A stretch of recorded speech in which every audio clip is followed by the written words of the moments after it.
Baik, Assalamualaikum warahmatullahi wabarakatuh. Saya Ayudin Oktavia Ramadhani dan teman saya Fatmawati akan memaparkan beberapa materi tentang sejarah peradaban Islam. Video ini saya buat sebagai tugas UAS atau ulangan akhir semester di mata kuliah sejarah peradaban Islam. Baik, langsung saja saya akan masuk ke materi pertama, yaitu sejarah masuknya Islam di Spanyol. Baik, saya akan masuk ke materi pertama, yaitu sejarah singkat peradaban Islam di Spanyol, yang dimulai pada abad ke-8 setelah pasukan Moor dari Afrika Utara menaklukkan semenanjung Alberia pada tahun 711 Masehi. Puncaknya terjadi selama periode Al-Andalus ketika kota-kota seperti Cordoba, Granada, dan Sevilla menjadi pusat-pusat keilmuan seni dan arsitektur Islam. Dan pada abad ke-10, Cordoba menjadi salah satu kota terbesar di dunia dengan populasi lebih dari 500 juta penduduk. Namun, perlahan politik dan konflik internal menyebabkan kelemahan peradaban ini.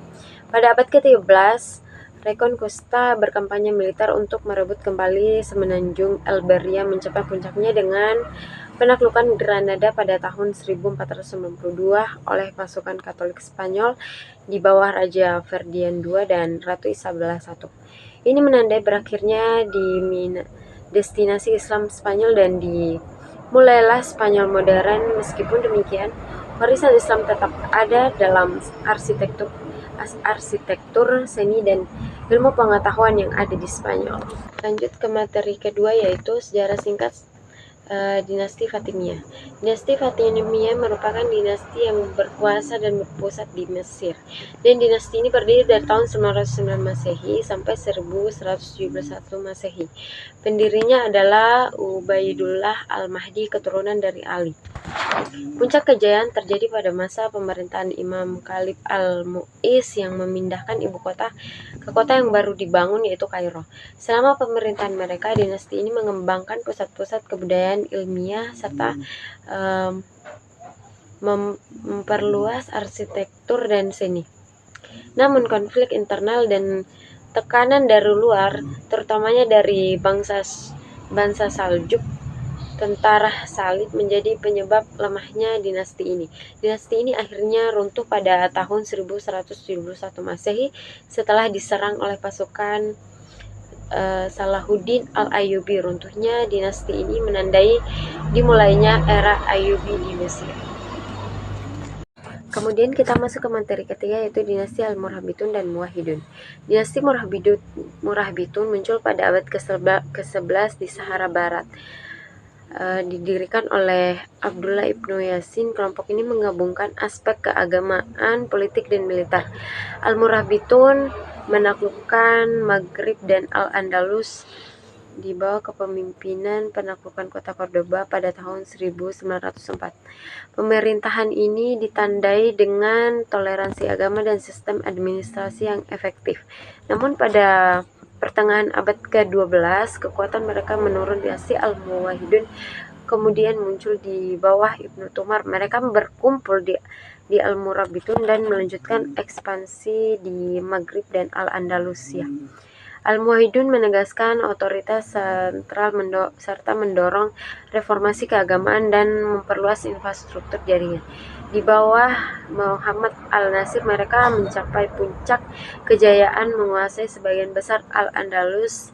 Namun setelah kehancuran kekuasaan internal dan tekanan asing menyebabkan Al-Muwahhidun menjadi melemah. Dan pada abad ke-13, dinasti Marinid menggantikan Al-Muwahhidun di Maghrib. Warisan Murabitun dan Muwahhidun mencakup pengaruh keagamaan, arsitektur, dan dinamika politik yang membentuk sejarah Afrika Utara. Baiklah, kita masuk pada materi ke-10, yaitu Perang Salib dan akibatnya. Perang Salib merupakan serangkaian konflik militer antara abad ke-11 dan ke-13, dimulai dengan panggilan Paus Urbanus II pada tahun 1095.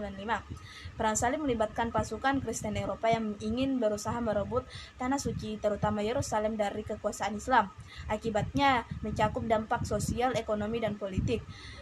Meskipun Perang Salib ada yang berhasil mencapai tujuannya, tapi sebagian besar perang salib mengalami kegagalan. Akibatnya peningkatan pertukaran budaya antara timur dan barat serta pertumbuhan kekuasaan feodal Eropa. Namun, perang salib juga meninggalkan trauma dan ketegangan antara umat Kristen dan Islam, dengan dampak yang masih terasa dalam sejarah hubungan antar agama.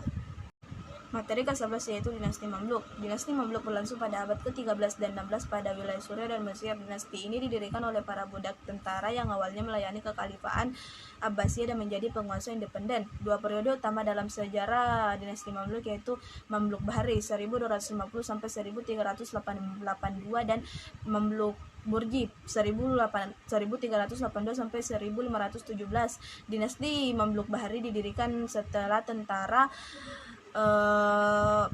Mamluk merebut kekuasaan dari dinasti Ayyubiyah, sedangkan Mamluk Burji muncul setelah konflik internal di dalam dinasti Mamluk Bahri. Mamluk Burji berhadapan dengan tantangan internal dan eksternal, termasuk serangan dari Kesultanan Utsmaniyah. Pada tahun 1517, Kesultanan Utsmaniyah mengalahkan Mamluk dalam pertempuran Ridania, maka berakhir pula pemerintahan dinasti Mamluk pada tahun 1517. Materi ke-12 yaitu sejarah berdirinya dinasti Utsmani, Safawi, dan Mughal. Pertama, kita masuk pada dinasti Utsmani 1299 sampai 1922. Didirikan dinasti ini pada tahun 1299 di Anatolia oleh Osman I. Kesultanan Utsmani mencapai puncak kejayaannya di bawah pimpinan Sultan Sulaiman yang agung pada abad ke-16. Kekuatan Utsmani meluas dari Eropa Tenggara hingga Timur Tengah dan Afrika Utara. Kesultanan Utsmani runtuh setelah Perang Dunia I dan pendirian Republik Turki oleh Mustafa Kemal Atatürk pada tahun 1923. Yang kedua, Kekaisaran Safawi 1501 sampai 1736. Didirikan oleh Ismail I pada tahun 1501 di Persia, sekarang dinamakan Iran. Penganut agama Syiah dan membuat Syiah Islam sebagai agama resmi.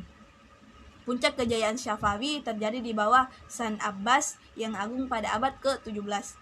Kekaisaran ini melemah setelah kepemimpinan San Abbas dan akhirnya runtuh pada awal abad ke-18. Yang ketiga yaitu Kekaisaran Mughal pada tahun 1526 sampai 1857. Didirikan oleh Babur pada tahun 1526 setelah kemenangan dalam pertempuran Panipat.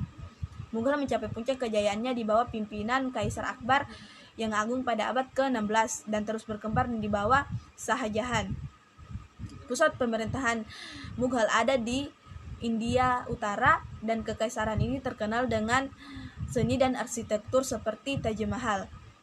Kekaisaran Mughal melemah pada abad ke-18 karena tekanan eksternal dan konflik internal sebelum akhirnya runtuh setelah pemberontakan Sepoy pada tahun 1857. Baik, di sini saya akan melanjutkan ke materi ke-7 atau ke materi terakhir, yaitu tentang sejarah singkat masuknya Islam di Indonesia. Islam masuk ke Indonesia pada abad ke-13 melalui jalur perdagangan dan misi dakwah. Pedagang Muslim dari Gujarat, India diperkenankan menjadi pengantar Islam pertama di Kepulauan Indonesia. Selanjutnya, penyebaran Islam di wilayah ini terjadi melalui kontrak-kontrak budaya, perdagangan, dan misi dakwah dari berbagai sumber seperti Arab, Persia, dan India. Proses ini berlangsung secara bertahap dan akhirnya Islam menjadi agama dominan di Indonesia. Itulah tadi pemaparan dari materi kami.